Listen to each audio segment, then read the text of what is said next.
ہو کے بیٹھے. راز کیا ہے؟ اصحابہ کرام اس طرح مل کے بیٹھتے جیسے مٹی کا ڈھیر ہوتا ہے. پرندے یہ تصور کرتے یا تو کٹے ہوئے تنے پڑے ہوئے یا مٹی کا ڈھیر آ کے سروں پہ بیٹھ جاتے تھے. یہ آج سائنس کو پتا چلا، جو میرے محبوب اپنے دور میں بتا گئے. ہر جسم سے شعائیں نکلتی ہیں. بے نمازی، لچا، بدکار، شرابی، اس کے جسم سے شعائیں نکلتی ہیں.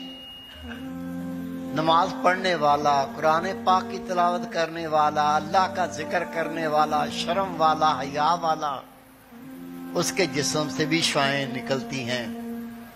شعاؤں میں فرق ہے.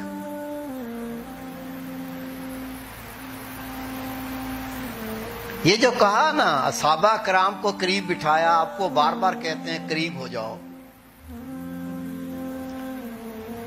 یہ ایک سائنس کا اصول ہے. ایک باڈی، اس میں کسی چیز کی زیادتی ہے، وہ آٹومیٹیکلی خود بخود اس میں سے نکل کر جس میں کمی ہے اس میں جانا شروع ہو جاتی ہے.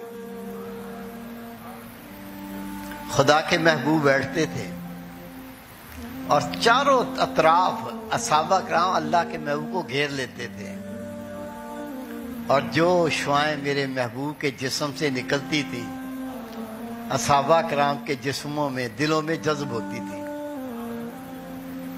پھر حالت کیا تھی؟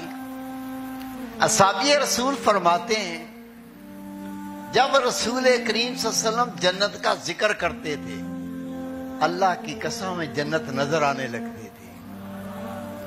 جب دوزخ کا ذکر کرتے تھے میں دوزخ کے عذاب نظر آنے لگتے تھے. أَمَّا بِنِعْمَةِ رَبِّكَ